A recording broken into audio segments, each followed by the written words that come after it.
French Polynesia's pro-independence leader Oscar Temaru says New Caledonia's referendum on independence from France should be organized by the United Nations. Speaking on public television in Tahiti, Mr. Temaru said France should step aside and let the UN Decolonisation Committee organize the vote. Oscar Temaru Photo, RNZI, Monica Miller. He says the UN should have drawn up a constitution for New Caledonia and allow the dignity of the Kanak people be restored. Instead, he says, France has organized this masquerade with elections about who is for or against independence. The 4th of November referendum on is organized by France and marks the conclusion of the 1998 Noumea Accord signed by both the anti- and pro-independence sides. The UN will send observers for this year's vote.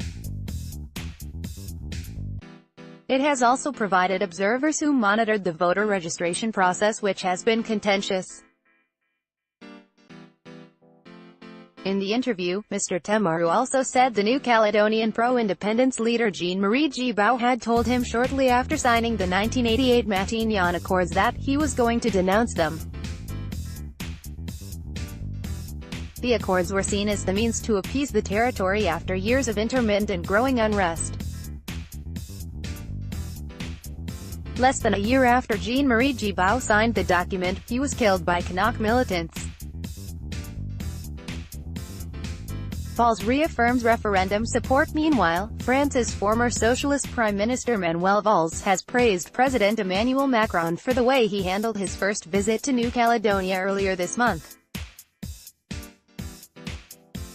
French President Emmanuel Macron meets locals in New Caledonia. Photo, AFP. Or licensors. Mr. Valls, who led a parliamentary group to New Caledonia 3 months ago, says Mr. Macron found the right words and made the right gestures during his 3-day tour. He says it was necessary to go to Ovia to pay respect to all who had died, a reference to the hostage crisis on the island, which was a turning point in the strife of the time.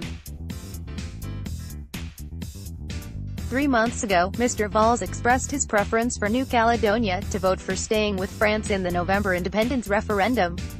He says by Mr. Macron conceding that he finds it hard to imagine France without New Caledonia, the president also shares his preference of what he would like to happen.